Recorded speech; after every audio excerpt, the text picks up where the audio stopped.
क्षेत्रीय पुरातत्व इकाई कार्यालय का स्थापना दिवस मनाया गया। झांसी में क्षेत्रीय पुरातत्व इकाई कार्यालय के 37वां स्थापना दिवस के अवसर पर राजकीय संग्रहालय सभागार में संगोष्ठी उत्तर प्रदेश राज्य संस्कृति विभाग के कार्यालयों के साथ साथ भारतीय पुरातत्व सर्वेक्षण के अधिकारीगण सम्मिलित हुए। संगोष्ठी की अध्यक्षता डॉक्टर सुरेश कुमार दुबे, पूर्व प्रभारी क्षेत्रीय पुरातत्व अधिकारी एवं अध्यक्ष बुंदेलखंड इतिहास संस्कृति एवं पुरातत्व शोध समिति झांसी एवं मुख्य अतिथि हरगोविंद कुशवाहा, राज्य मंत्री उत्तर प्रदेश सरकार और विशिष्ट अतिथि के रूप में डॉक्टर प्रदीप कुमार तिवारी, अध्यक्ष बुंदेलखंड पर्यटन विकास एवं पुरातत्व संरक्षण समिति झांसी मंडल रहे। इस अवसर पर पूर्व क्षेत्रीय पुरातत्व अधिकारी डॉक्टर सुरेश कुमार दुबे के द्वारा बुंदेलखंड के दूरस्थ क्षेत्रों में आज से 26-27 वर्ष पूर्व किए गए गांव-गांव के पुरातात्विक सर्वेक्षण कार्य पर प्रकाश डाला। कार्यक्रम का संचालन डॉक्टर निधि शास्त्री ने किया और कार्यक्रम का स्वागत एवं आभार इकाई के प्रभारी अधिकारी डॉक्टर मनोज कुमार यादव के द्वारा किया गया। मैं डॉक्टर एस के दुबे, पूर्व क्षेत्रीय पुरातत्व अधिकारी। आज कार्यक्रम क्या रखा गया? आज क्षेत्रीय पुरातत्व इकाई जो मंडलीय कार्यालय है उसकी वर्षगांठ मनाई जा रही है। इसकी स्थापना 1988 में हुई और तब से लेकर के वर्तमान समय तक जो उपलब्धियां हमारी हुई हैं उसको हम लोग आज जनमानस को बताने के लिए यहाँ एकत्रित हुए हैं। इस लंबे सफर को लेकर क्या कहना चाहेंगे झांसी की जनता से? झांसी जो उत्तर प्रदेश सरकार की योजना थी वो बड़ी फलीभूत हुई और आप देखेंगे कि पूरे बुंदेलखंड के एक गांव का सर्वे किया गया। उन गांवों से ऐसी दुर्लभ चीजें मिली जिसकी कि हमने भी कभी कल्पना नहीं की थी। आज संरक्षण दिया गया है और तमाम जो बेरोजगार थे उनको रोजगार मिला है। ये बहुत बड़ी हमारी बुंदेलखंड की जनता को क्या मैसेज देना चाहेंगे आप? बुंदेलखंड की जनता की मेरा ये मैसेज है कि बुंदेलखंड को जो लोग पिछड़ा बोलते हैं तो वो पिछड़ा कहीं नहीं है। हजारों वर्ष पहले जो बुंदेलखंड की शान थी उसकी आप कल्पना नहीं कर सकते। आप देवगढ़ जाइए, आपके आसपास जितने मंदिर, मूर्तियां, किले, गढ़ियां देखिए, उनको देखकर आप अपने पूर्वजों से गौरवान्वित होंगे। और मेरा संदेश है कि ये धरोहरें बहुत पुरानी हैं, इनको देखने के लिए विदेशी लोग आते हैं, तो आप लोग भी इनके संरक्षण में योगदान दें। आपका योगदान है कि वो नष्ट होने पाए, कोई चोरी नहीं करने पाए। आप लोग सुरक्षा करें, उनकी सुरक्षा करें, क्योंकि ये सब का संयुक्त दायित्व है। अतिथि कहाँ से पधारे? हमारे यहाँ हरगोविंद कुशवाहा जी और हमारे जितने भी बुंदेलखंड मंदिर के स्थलों पर तैनात हैं वो सब आए हुए हैं। इसके अलावा अन्य वक्ता है, भारतीय पुरातत्व सर्वेक्षण के विद्वान हैं, वो सब आज बुंदेलखंड के बारे में चर्चा करेंगे और आगामी शोध के बारे में भी एक मंथन होगा। कितने बजे ये कार्यक्रम चालू हो गया था? कार्यक्रम चूंकि दोपहर गर्मी ज्यादा है आज, इसलिए हमने 3-3:30 बजे का रखा है, जिससे कि आम आदमी भी यहाँ पर आसानी से शिरकत कर सके। आज क्या कई लोगों का सम्मान भी होना है? हाँ, एक्चुअली जिन लोगों ने इस इकाई के कार्यों में अभूतपूर्व योगदान दिया था उनका सम्मान किया जाएगा। इससे आने वाले हमारे जो और स्टाफ हैं उनका भी मनोबल आगे बढ़ेगा। लगभग कितने का सम्मान करेगा? लगभग करीब 12 लोगों का सम्मान किया जाएगा। धन्यवाद।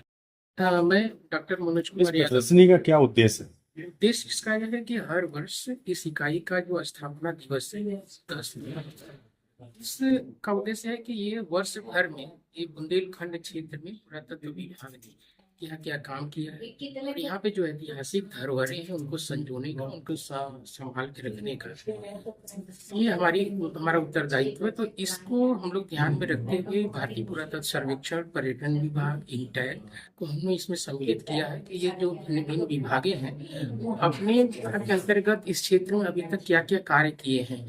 और अभी हमारा जो विभाग है यहाँ पे ये प्राचीन स्मारक गढ़ियाँ हैं, उनका सर्वेक्षण, उनको सुधारने के लिए जो कंजर्वेशन का काम होता है इस बुंदेलखंड क्षेत्र में बहुत ही बृहद स्तर से प्रयास चल रहा है। और इस क्षेत्र में केंद्र सरकार की तरफ से भारतीय पुरातत्व सर्वेक्षण जो यहाँ पे झांसी मंडल है वो क्या कार्य कर रहे हैं, तो उनसे भी हम सामंजस्य स्थापित करके इस सेमिनार के अंतर्गत, इस प्रोग्राम के अंतर्गत हम ये जनमानस को अवगत कराना चाह रहे हैं कि ये विभाग जो है इस समय बुंदेलखंड क्षेत्र के इतिहास, इसके सांस्कृतिक धरोहरों को संजोने संवरने का काम कर रहा है। टूरिस्ट लोगों को क्या टूरिस्ट लोगों के लिए क्या है कि बुंदेलखंड का जो क्षेत्र है अभी यहाँ पे पर्यटन की दृष्टि से ये थोड़ा पिछड़ा है।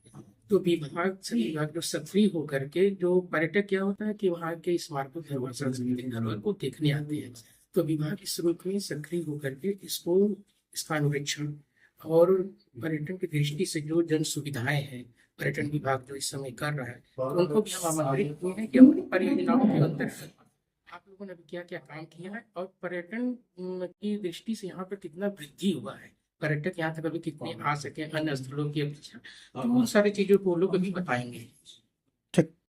क्या कार्यक्रम दीदी है और क्या संदेश रहने वाला है? आज 10 जून एक बहुत ही ऐतिहासिक दिन है झांसी के इतिहास के लिए। खास तौर से जून का महीना महारानी लक्ष्मीबाई जो वीरांगना ने अपने शौर्य पराक्रम तप त्याग बलिदान से आत्मोत्सर्ग से हमारी झांसी हमको सौंपी, और उस झांसी में ये वो माह है जब जून 1958 में रानी अंग्रेजों से युद्ध कर रही थी और उस रणचंडी बनकर उन्होंने इतिहास रचा। 4 जून से लगातार गुलाम गौस खां जहां स्वतंत्रता संग्राम का प्रथम बिगुल बजा था, और उसके बाद झांसी में झोकन बाग ठीक है। और उसके स्टार फोर्ट, और स्टार फोर्ट से झोकन बाग से झांसी किले तक चारों तरफ ऊर्जा गेट खुल जाने के कारण पीर अली और दूल्हाजू जैसे गद्दारों के कारण रानी अंग्रेजों से जीत गई पर गद्दारों से हार गई। ऐसे उस महारानी को, उनके बलिदान को इसी 18 जून को हम याद करते हैं और नमन करते हैं, और उसी परिप्रेक्ष्य में आज 10 जून ये हमारी विरासत किला जो इतिहास को बोलता है 400 वर्ष पुराना, लेकिन भारत विरासत में बुंदेलखंड जो हृदय स्थली है, यहाँ स्मारकों का, मंदिरों का, बुर्जों का और राजाओं के शौर्य और पराक्रम के वीर सिंह देव से लेकर उससे पहले भी ललितपुर के देवगढ़ की प्रतिमाओं को, चंदेल बुंदेल कालीन राजाओं को स्मरण करने के लिए आज स्थापत्य दिवस है। और झांसी में क्षेत्रीय स्थापत्य कला का जो कार्यालय है उसके डायरेक्टर साहब ने आज झांसी वालों के लिए एक प्रदर्शनी लगाई है, जिसमें पूर्व के जो हमारे आज डायरेक्टर रिटायर्ड हुए हैं श्री डॉक्टर सुरेश दुबे जी ने अनुसंधान किया, और तब जब कैमरे भी काले ब्लैक एंड व्हाइट होते थे, उन्होंने ब्रिटिश पीरियड के उस बरुआ सागर की झील को आज के 21वीं सदी में बरुआ सागर के मठ, झील, झरने का एक तुलनात्मक सजीव चित्रण के साथ यहाँ प्रस्तुतिकरण किया है, और लगभग 60 चित्र यहाँ पर प्रदर्शनी में लगाए गए हैं। स्थापत्य कला, मूर्ति कला, शिल्प कला और बुंदेलखंड के उन दुर्ग और किलों को जो व्यक्ति आज मकान बना रहे हैं, और आज की इस 21वीं सदी में भूमि भवन 50-50 मंजिल मकान बनाकर आदमी अपने को समझ रहा है कि मैं बहुत बड़ा निर्माता निर्देशक हूँ, लेकिन ये याद दिलाता है हमारा पुरातत्व कि हमारा अतीत कितना गौरवशाली था, जहाँ एक एक बोलता चित्र सिक्के हो। रानी का शौर्य देखना है तो उनके तलवार, उनके हथियार, उनका परिधान, उनके आभूषण बोलते चित्र हैं। और पुरातत्व यही कहता है कि हमारी प्राचीन संस्कृति और सभ्यता से जनमानस को परिचित करें।